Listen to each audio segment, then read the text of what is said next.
மிக உன்னிப்பாக ஒவ்வொருவரிடமிருந்தும் என்ன கற்றுக்கொள்ளலாம், அவர்களை ஆய்வு செய்வதிலும், தன்னை மேம்படுத்திக் கொள்வதிலும், தன்னுடைய திறனை வளர்த்துக் கொள்வதிலும் அவருக்கு இணை யாரும் கிடையாது. இவருக்கு அவங்க அண்ணனுக்கு தெரியுது. இவரிடத்தில் தான் நம்முடைய குடும்பத்தினுடைய எதிர்காலம் இருக்குன்ட்டு எல்லாருக்கும் தெரியுது. அதனால அந்த பிள்ளை மேல தான் அவர்கள் எல்லாம் கவனம் வச்சிருக்காங்க. நெறைய அவருக்கு முடி இருக்கும். பெண்ணுக்கு இருக்கா மாரி முடி இருக்கும். தூங்கும்போது பொறாமையில தூங்கிட்டு இருக்கும்போது கத்தரி வச்சு வெட்டிடுவாங்க. திடீர்னு ஒரு நாள் ராதா அண்ணன் சேர்கிறார். எம்.ஆர். ராதா. இவர பின்னாடி சுடப் போறவர். அவருக்கு பெரிய அவருக்கு பெரிய ஒரு அதுவும் மாறி கடைசில இவர் என்ன அஞ்சினாரோ, அந்த பாத்திரத்த தராங்க. அவரு பயப்படுறாரு. அவங்க அம்மா சொல்றாங்க, "போலீஸ்னா பெரிய பெருமை இல்லையா?" சத்தியமா சொல்றாங்க. "நீ என்ன?" இவரு பயப்படுறாரு. இவர சைக்கிள்ல உட்கார வச்சுட்டு தள்ளி விட்டுருவாங்க சைக்கிள். போய் விழுந்துருவார் கடைசியில. அதுக்குள்ள படம் எடுத்து முடிச்சிருவாங்க.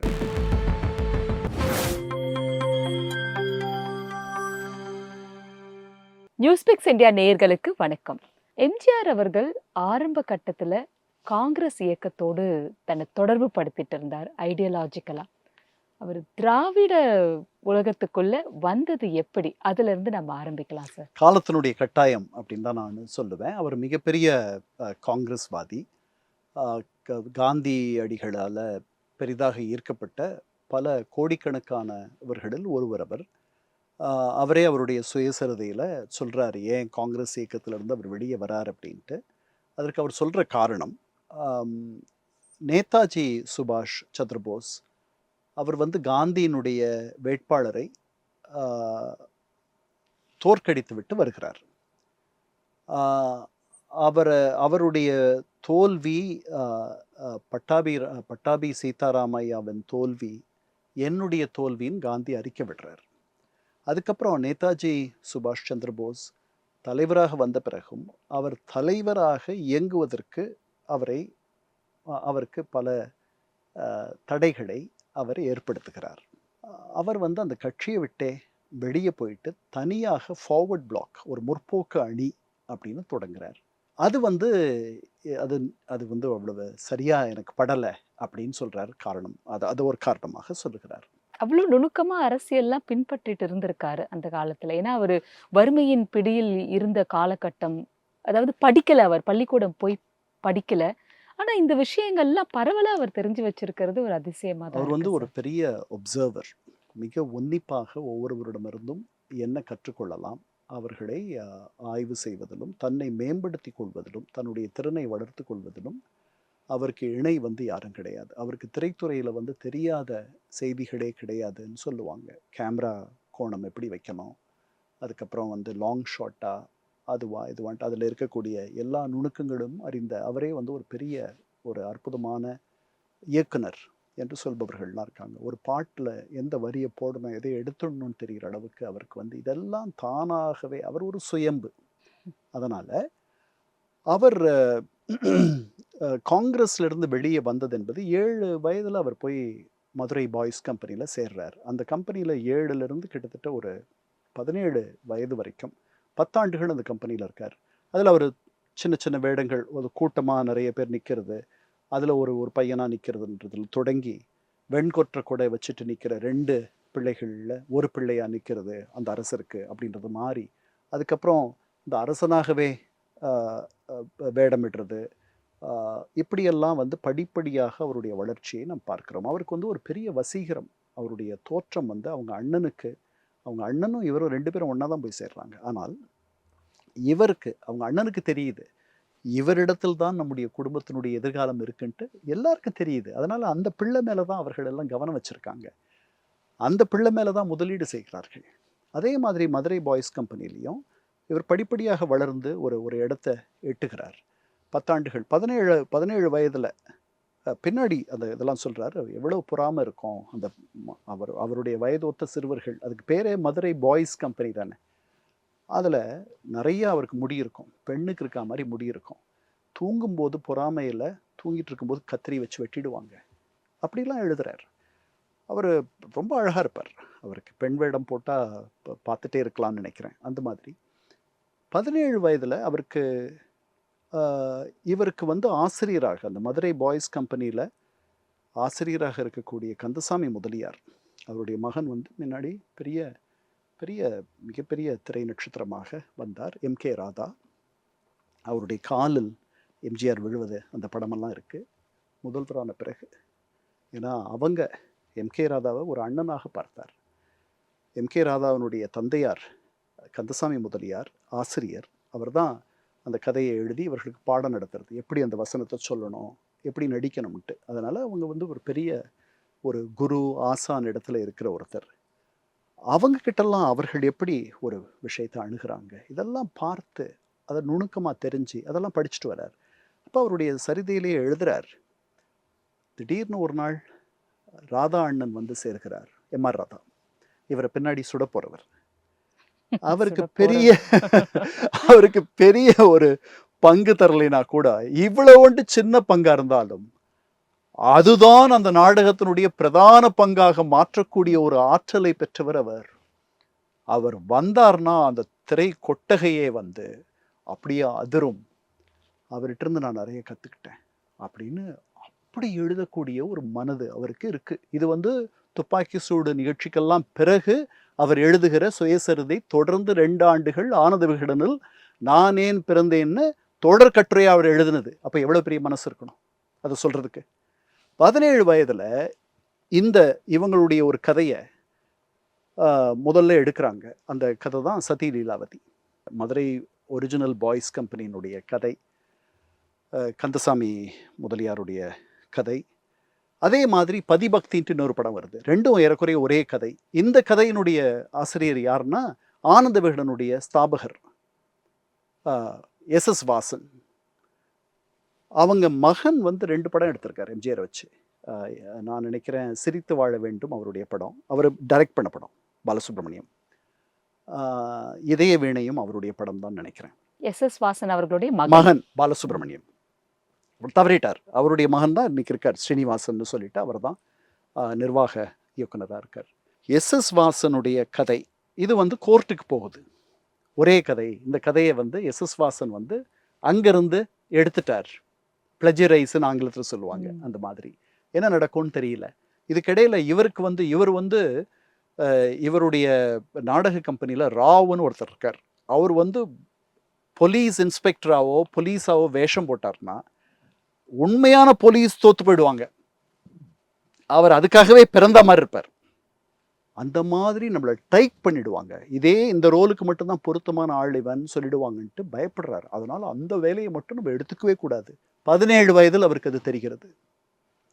அவர் வந்து முதல்ல கதாநாயகனுடைய நண்பனாக ஒரு அவருக்கு ஒரு பாத்திரம். அது மாறி இப்போ தொடக்கத்தில் அது மாதிரி அவருக்கு வந்து ஒரு துப்பறியும் உளவாளியாக ஒரு பாத்திரம். அதுவும் மாறி கடைசியில் இவர் என்ன அஞ்சினாரோ அந்த பாத்திரத்தை தராங்க. போலீஸ் கான்ஸ்டபிளோ சப் இன்ஸ்பெக்டரோ அந்த பாத்திரம். அவர் பயப்படுறாரு. அவங்க அம்மா சொல்றாங்க, போலீஸ்னா பெரிய பெருமை இல்லையா? சத்தியமா சொல்றாங்க, நீ என்ன? இவர் பயப்படுறாரு. போய் அந்த அந்த பாத்திரங்கள் மாறிட்டே வருது இல்லை, அதுக்காக இவர் போய் கந்தசாமி முதலியார்கிட்ட போய் பேசுறது அதெல்லாம் எழுதுறாரு. அப்போ 17-18 வயதில் இவ்வளவு நுணுக்கமாக நாம் எடுத்து நாம் வந்து முதன்முறையாக திரையில் வரக்கூடிய ஒரு பாத்திரம், அந்த பாத்திரம் வந்து நம்மளை நிரந்தரமாக வரலாற்றில் இடம்பெற செய்யக்கூடிய ஒரு பாத்திரமாக இருக்கணும். இவருக்கு சைக்கிளும் ஓட்ட தெரியாது அவங்க அம்மாவனால. அதில் வந்து இவரை சைக்கிளில் உட்கார வச்சு இவர் சைக்கிள் ஓட்டணும். போய் யாரையோ பிடிக்கிற மாதிரி ஒரு காட்சி. இவர் போலீஸாக இவரை வந்து சைக்கிளில் உட்கார வச்சுட்டு தள்ளி விட்டுருவாங்க. சைக்கிள் போய் விழுந்துருவார் கடைசியில். அதுக்குள்ளே படம் எடுத்து முடிச்சிருவாங்க. அந்த படப்பிடிப்பு நடந்துடும். இந்த மாதிரி தொடங்கி 11 ஆண்டுகள் 13 படங்கள் துணை நடிகராக. அதில் வந்து பலவிதமான அவமானங்கள், வயிற்றுக்கு பசிக்கு உணவில்லாத நிலை, எல்லாம் இப்படியெல்லாம் புறப்பட்டு கதாநாயக அந்தஸ்து அவருக்கு இறுதியில் கிடைக்கிறது. என்.எஸ். கிருஷ்ணன் அவர்களும் இந்த திராவிட சித்தாந்தங்கள், சமூக விழிப்புணர்வு இந்த மாதிரியான விஷயங்களை வந்து எம்ஜிஆர் அவர்களுடைய மனதில் ஆழமா பதிஞ்சதும் ஒரு காரணம்னு சொல்றாங்கல்ல சார். அதை எப்படி நீங்க பார்க்குறீங்க? அவர் தான் வந்து சதி லீலாவதி உடைய படப்பிடிப்பில் முதல்ல கிருஷ்ணன் வராரு. கிருஷ்ணன் வந்து அவர் வந்து ஒரு பிதாமகர். அவர் வந்து தமிழ் திரை உலகத்தில் அவர் ஒரு பெரிய ஜாம்பவான். அவர் தான் துரோணர், அவர் தான் பீஷ்மர் எல்லாம். அவர் சொன்னால் எல்லாம் கேட்டுக்கணும். ஏன்னா அவருக்கு அந்த உயரம் இருந்துச்சு. அந்த அளவுக்கு எம்ஜிஆருடைய இந்த தாராள குணம், இந்த கொடைத்தன்மை அதெல்லாம் வந்து அவர்கிட்ட கூட அவர் தெரிஞ்சிட்ருக்கலாம். நான் அதை பார்க்கல. இது வரைக்கும் நான் எந்த பதிவுலேயும் அதை மாதிரி பார்க்கல. பட் ஒரு நவீன வள்ளல் அப்படின்னா அது வந்து அவர் தான். அவர் அதில் அவங்க அண்ணாவுடைய ஃப்ரெண்டு, எம்ஜி சக்கரபாணியினுடைய ஃப்ரெண்ட் அவர். உடனே இவரை வந்து பயங்கரமாக அவர் வந்து கிண்டல் பண்ணுவார். யார்? எம்ஜிஆரை வந்து என்எஸ்கே நிறைய கிண்டல் பண்ணுவார். இதெல்லாம் அவர் எழுதுறார் எப்படியெல்லாம். அப்புறம் குத்துச்சண்டை போடலாமா அப்படின்ட்டு 2 பேரும் மல்யுத்தமெல்லாம் பண்ணுறாங்க அந்த படப்பிடிப்பின் போது. விழுந்துட்டு ஒரு தடவை இவர் வந்து எப்படியோ அவரை சாய்ச்சிட்டு மேலே உட்காந்துக்கிட்டு, என்ன நட்சத்திரம் காணோம் அப்படின்லாம் சொல்கிறார். என்ன ராமச்சந்திரா, மேலே நட்சத்திரம் தெரியுதா வானத்தில் அப்படின்ட்டு. அப்போ திருப்பி வாங்க அப்படின்றார் சண்டைக்கு. அதெல்லாம் போட்டோம் அப்படின்றார். அதனால் இப்படி அவர்களுடைய நட்பு தொடர்கிறது. அவர் தான் சொல்கிறாரு குடியரசு படின்னு சொல்கிறார். அதுதான் டர்னிங் பாயிண்ட்னு சொல்லலாமா? ஆமாம், அதை அவரே பதிகிறார். அதை வந்து அவரே சொல்கிறார். என்எஸ்கே சொல்கிறார், முதல்ல உனக்கு ஒன்றும் புரியாது, அப்புறம் போக போக புரியும், படிச்சுட்டு அதுக்கு எதிராக இருக்க பத்திரிகையும் படி, அதுக்கப்புறம் நீயே முடிவு பண்ணு. இப்படி அவர் வந்து ஆற்றுப்படுத்துகிறார். என்எஸ்கே வந்து ஒரு பெரிய, அதாவது பெரியோரை வியத்தலும் இளமே சிறியோரை இகழ்தலும் இளமேன்னு சொல்கிறான் இல்லையா இவன் கணியன் பூங்குன்றன். ஆனால் பெரியோரை பெரியோரை கண்டு வியக்கக்கூடிய வயதை ஒத்தவர் எம்ஜிஆர். அவருக்கு 17 வயது. அவருக்கு என்எஸ்கே வந்து ஒரு பெரிய பேருருவாக தெரிகிறார். போய் என்எஸ்கேவினுடைய தாக்கத்தினால் அவருடைய அம்மாவோடு போய் வாதம் செய்கிறார். டேய், இவங்களோடலாம் சேராதரா அப்படின்னு அவங்க அம்மா. அவங்களுக்கு எப்பவுமே ஒரு காங்கிரஸ் இயக்கத்துல கதராடை போடும்போது கூட அவங்க தடுத்தாங்கல்ல சார்?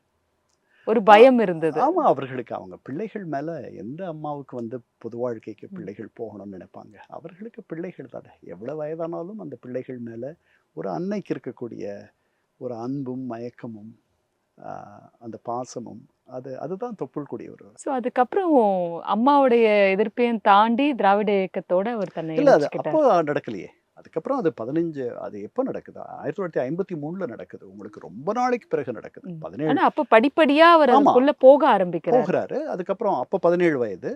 அப்புறம் அவருக்கு 31 வயது இருக்கும்போது கலைஞர் கருணாநிதி அதை இன்னும் ஆழப்படுத்துறார். அதுக்கப்புறம் அதுக்கு முன்னாடியே டிவிஎன் மூலமா திராவிட இயக்க பிரச்சார நாடகங்கள் பற்றியும் திராவிட இயக்கத்தினுடைய வளர்ச்சி, அவருடைய எழுத்தாற்றல் எல்லாம் அவர் தெரிஞ்சுக்கிறாரு. அப்புறம் மேடைகள், அவர்களுக்கு பெரிய சாதனமே மேடை தானே, மேடை பேச்சு தானே. அதில் வந்து ஒவ்வொருத்தரும் நாவலருடைய பேச்சாகட்டும், கலைஞர் கருணாநிதியோனுடைய பேச்சாகட்டும், அதெல்லாம் வந்து ரொம்ப கேட்பதற்கு அப்படியே மயக்கமாக இருக்கும், ரொம்ப மயக்கமாக இருக்கும். அந்த அளவுக்கு வந்து மிக அழகுற பேசக்கூடியவர்கள். இந்த மொழியை இவ்வளவு அழகாக கையாள முடியும், பேச முடியும், இதை கொண்டு மயக்க முடியும் அப்படின்றதெல்லாம் வந்து முதன்முறையாக நமக்கு சொல்லி கொடுத்தவர்கள் அவர்கள். இதை வந்து ஒரு தொழிலாகவே கூட செய்ய முடியும்ட்டு பேச்சையே ஒரு தொழிலாக கூட கையில் எடுத்தவர்கள் அவர்கள். அவர்களுடைய கூட்டங்களுக்கு அனுமதி சீட்டு காசு கொடுத்து நீங்கள் வாங்கிட்டு போய் கேட்ட காலங்கள் உண்டு. ஆங்கிலத்தில் பேசுவார் அண்ணா, அந்த மாதிரி அனுமதி சீட்டு போட்டு. அதே மாதிரி தமிழில் பேசுகிற கூட்டங்கள் உண்டு. அதுக்கப்புறம் பேச்சை மட்டுமே தொழிலாக வைத்து ஜீவித்தவர்கள் பல பேர் உண்டு. இவ்வளவு நடந்துச்சு. அதெல்லாம் அவர் பார்க்கிறார். பார்த்துட்டு அதுக்கப்புறம் இந்த இயக்கத்தோடு வரார். 53 இந்த இயக்கத்தோடு தன்னை பிணைச்சிக்கிட்ட பிறகு அதுக்கப்புறம் இந்த இயக்கத்தை பற்றி முதல்ல உங்களுக்கு வந்து நாடோடி மன்னன் 1958 முதன்முறையாக திமுகவினுடைய கொடி, அந்த நிறங்கள் உள்ள ஒரு ஆணும் பெண்ணும் ஒரு திமுக கொடியை தாங்கிட்டு இருக்க மாதிரி எம்ஜிஆர் பிக்சர்ஸ்னுடைய லட்சணையை வடிவமைக்கிறார். அதில் வந்து அதுக்கப்புறம் பின்னாடி உங்களுக்கு அதே ஆண்டுன்னு நினைக்கிறேன், அல்லது அதுக்கு அடுத்த ஆண்டான்னு தெரியல, அல்ல அதுக்கு முந்தைய ஆண்டான்னு தெரியல, வெற்றி திருமகனா அந்த படம் பேர் மறந்துட்டேன். அதில் உதயசூரியன் அவருடைய பேர். இப்படி தொடர்ந்து ரொம்ப நுணுக்கமாக அவருடைய படங்கள்ல சித்தாந்தங்கள்ல வளர்த்தார்னு. கண்டிப்பா அண்ணாவை வளர்த்தார், திமுகவை வளர்த்தார். மேடையில் முழங்கு அறிஞர் அண்ணா போல், அது ஒரிஜினல் வரி. அந்த வரியை வந்து விடலை சென்சார். மேடையில் முழங்கு திருவிக்கா போல்னு மாற்றினாங்க. ஆனால் நீங்கள் கேட்டிங்கன்னா அப்படியே வராது. ஏன்னா திருவிக்கா வந்து மேடையில் வீசுகின்ற மெல்லிய பூங்காற்று அவர். அவருடைய தமிழ் நட வந்து ரொம்ப அழகா இருக்கும். தொடர்ந்து பேசுவோம் சார். நன்றி.